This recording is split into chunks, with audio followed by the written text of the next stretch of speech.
Arizona's Democratic Governor Katie Hobbs vetoed Senate Bill 1511, a bill that would have aided detransitioning steps for individuals who had previously undergone gender procedures. I mean, say they'd had surgeries or other treatments that transitioned them from their biological sex to the other sex. Now, the measure, which passed in both the Arizona House and Senate, called for health insurance plans that cover transition procedures to also be required to provide coverage for detransition procedures. The bill would have also required that physicians who perform gender transition procedures agree to provide or pay for the performance of gender detransition procedures.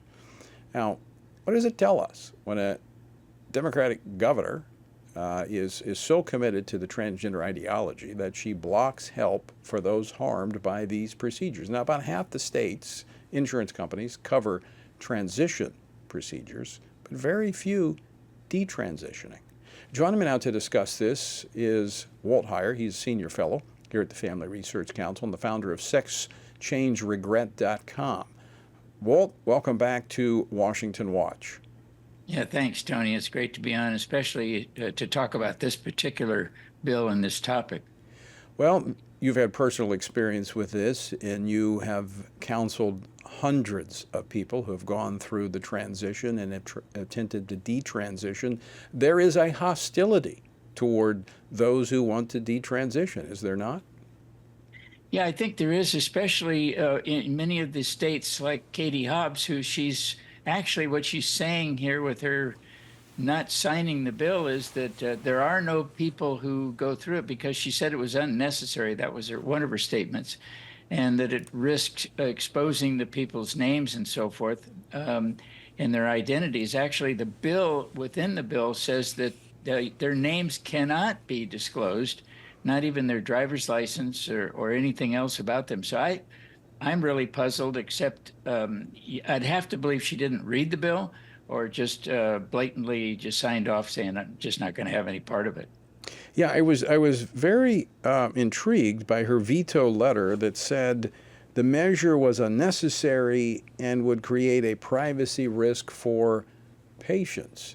I mean, unnecessary? I mean, if someone has gone through, and we now know that we've had the Attorney General from Missouri on the program many times, that has engaged in an investigation showing how parents are really kind of strong-armed by these quote-unquote doctors doing these procedures, saying, hey, do you want a dead son or you want a daughter? And they're kind of pushing kids into this. And so it would seem that it may be necessary because there are some regrets and people want to come out of it.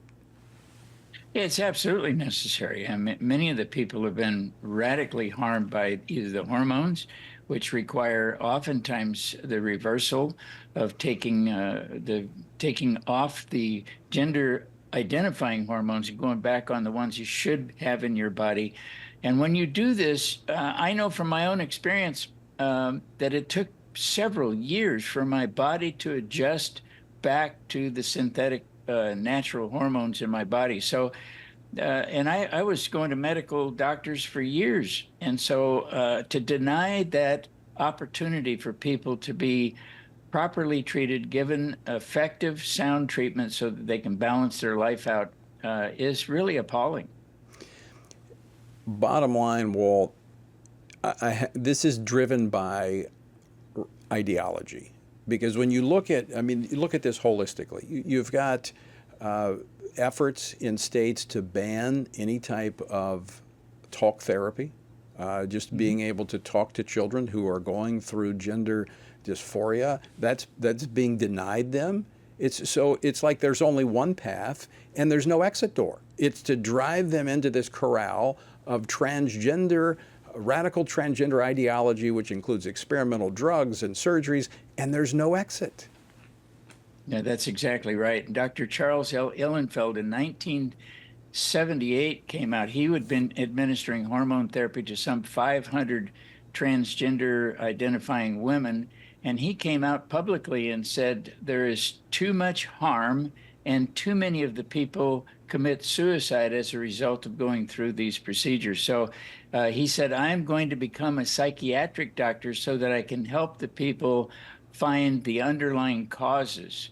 And so, we've had data all through, the last many years about the harms being done by hormones and surgery. And for her to deny this is like she doesn't look at anything. I mean, I see it, as you mentioned, I've worked with many, many people over the years, and they all need help. And they Right. need medical help, they need surgical help, they need psychological help. And to deny those three levels of help to somebody is really upsetting.